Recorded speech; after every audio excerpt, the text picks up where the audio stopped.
Abajaasi 260 be bawummuziddwa ku kitebe ky'amagye ag'okuttaka Bombo omukolo okulembeddwamu aduumira eggye ly'okuttaka Lieutenant General Muhoozi Kayinirugaba. Muhoozi asinzidde wano n'asaba abawummuziddwa okweyisa obulungi gye balaga kuba essaawa yonna bagenda kuyitibwa okukomawo mu jjezibizi eya Reserve Force. Many of you are already engaged in Operation Wealth Creation, which is another struggle of creating prosperity for our country. You'll be called for more duties so that you keep serving our country.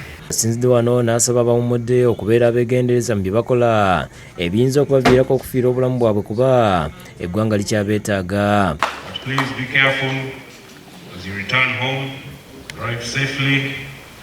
We do not want any mishaps. Bano abakwasizza amabaluwa agabasiibula n'okubasiima obuweereza bwabwe. We thank you so much, Chief of Staff, Land Forces, our Chief Guest. Oluvannyuma bbandi y'amagye ag'omu bbanga ekulembeddemu abawummuziddwa okufuluma enkambi.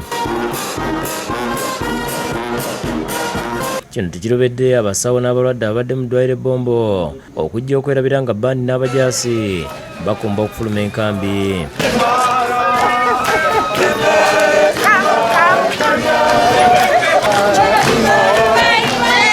Download the app on App Store or Google Play Store now. Vision Digital Experience, the future of media.